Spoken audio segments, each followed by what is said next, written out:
Hello friends, welcome back to my channel. আজ আমি বানাচ্ছি ইভিনিং স্পেশাল স্ন্যাক্স বাঁধাকপির পকোড়া।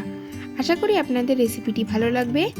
ভিডিওটি ভালো লাগলে অবশ্যই আপনারা ভিডিওটিতে লাইক করবেন, শেয়ার করবেন এবং কমেন্ট করতে ভুলবেন না। আর নতুন নতুন রেসিপির আপডেট পাওয়ার জন্য এখনই আমার চ্যানেলকে সাবস্ক্রাইব করে নিন। তাহলে চলুন দেরি না করে দেখে নেওয়া যাক বাঁধাকপির পকোড়া বানানোর জন্য আমাদের কী কী উপকরণ লাগবে।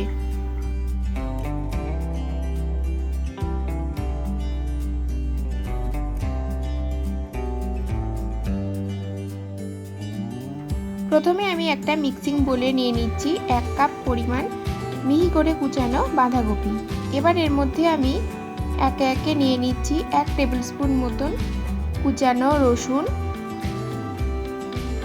1 টেবিলস্পুন কুচানো কাঁচা লঙ্কা, হাফ টিস্পুন গ্রেট করা আদা, 4 টেবিলস্পুন মতন কুচানো পেঁয়াজ, হাফ টিস্পুন হলুদ গুঁড়ো, স্বাদ অনুসারে লবণ, হাফ টিস্পুন গরম মশলার গুঁড়ো, 1/4 টিস্পুন বেকিং সোডা এবং বেসন। এখানে আমি বেসনটা একেবারে দেব না, আমি প্রথমে 4 টেবিলস্পুন মতন বেসন এখানে ইউজ করব। তারপরে যদি দরকার পড়ে সেই অনুযায়ী আমরা এর মধ্যে বেসন পরে অ্যাড করব। এবার সমস্ত উপকরণগুলোকে আমরা ভালো করে মিশিয়ে নেব।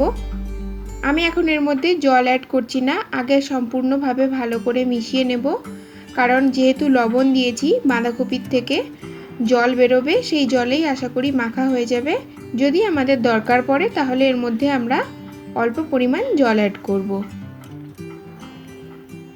এর মধ্যে আমি আরও 2 টেবিলস্পুন মতন বেসন অ্যাড করেছি।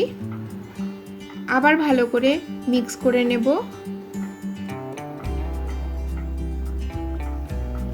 এবার এর মধ্যে আমি 2 টেবিলস্পুন মতন জল অ্যাড করছি। আবার সমস্ত উপকরণগুলোকে ভালো করে মেখে নেব। পকোড়ার জন্য মিক্সচারটা আমাদের তৈরি হয়ে গেছে। এবার এই মিক্সচারটাকে আমরা 10 মিনিট মতন রেখে দেব, যাতে বাঁধাকপিটা একটু সফট হয়ে আসে। তারপর আমরা এর থেকে পকোড়াগুলো তৈরি করে নেব। গ্যাস অন করে আমি তেল গরম হতে বসিয়েছি পকোড়াগুলো ভাজার জন্য। তেলটা গরম হয়ে গেছে। এবার আমরা মিক্সচারটা থেকে অল্প অল্প পোর্শন নিয়ে পকোড়ার আকারে তেলের মধ্যে দিয়ে দেব। গ্যাসের ফ্লেমটা কিন্তু আমি এখন মিডিয়ামে রেখেছি। কিছুক্ষণ পর পকোড়াগুলোকে উল্টিয়ে দেব এবং পকোড়াগুলোকে আমরা ততক্ষণ ভাজবো যতক্ষণ না এগুলো গোল্ডেন ব্রাউন হয়ে যাচ্ছে। গ্যাসের ফ্লেমটা কিন্তু আমরা মিডিয়ামেই রাখবো, কারণ যদি হাই ফ্লেমে দিয়ে দিই পকোড়াগুলো কিন্তু তাড়াতাড়ি ব্রাউন হয়ে যাবে আর ভেতর থেকে কাঁচা থেকে যাবে। ওই জন্য আমরা মিডিয়াম ফ্লেমেই পকোড়াগুলোকে ভাজবো। পকোড়াগুলো ভাজা হয়ে গেছে। এবার এগুলোকে আমরা তেল থেকে তুলে নিচ্ছি।